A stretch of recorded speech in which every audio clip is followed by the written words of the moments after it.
Bonjour et merci de recevoir le pain de vie chez vous. Maître, nous voulons voir un signe venant de toi, demande l'esprit des pharisiens à Jésus. Dans les évangiles, on parle souvent des miracles ou des signes.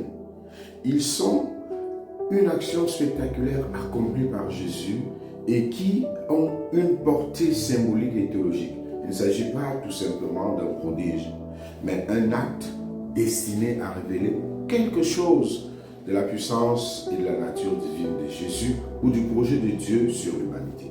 Et inviter ainsi celles et ceux qui en sont témoins à la fois. Après tout ce que Jésus a fait, l'esprit des pharisiens lui demande encore un autre signe pour qu'ils puissent croire en lui. Ils ne parviennent pas à voir en Jésus le signe de la présence et de la bonté de Dieu. Jésus est pourtant le plus grand signe qui nous est donné par Dieu. Sa vie, sa parole, ses gestes sont le signe ultime de Dieu lui-même. Seul un cœur converti, ouvert et tourné vers Dieu peut recevoir, interpréter et voir en Jésus le signe. Les scribes et pharisiens veulent voir mais pas croire. Plus qu'un événement extraordinaire, le signe dans l'évangile est une invitation à découvrir la signification profonde de l'action de Jésus, à reconnaître sa mission divine et à entrer dans un chemin de foi. Les scribes et pharisiens qui demandent un signe n'ont aucune envie de se convertir. Et Jésus a bien perçu cela.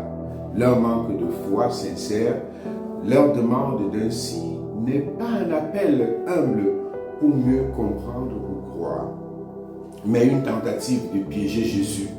Jésus aura beau faire un signe, un autre signe, mais ils ne croiront pas. Pourquoi? Parce qu'ils ne sont pas dans une disposition intérieure pour croire. Une disposition intérieure sincère, et cela empêche toute vraie rencontre avec le Christ. Jésus ne refuse pas de faire les signes en tant que tels, mais il refuse de les donner à la demande comme un distributeur à celles et ceux qui n'ont ni foi, ni désir sincère de conversion. Seul un regard de foi nous donne de reconnaître Jésus comme le signe ultime qui nous est donné pour notre conversion en vue de notre salut.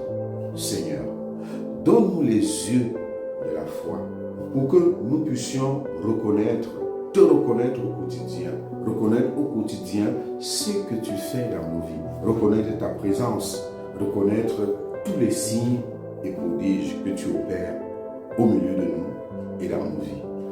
Merci Seigneur de nous révéler ta présence au quotidien. Amen. Bonne journée.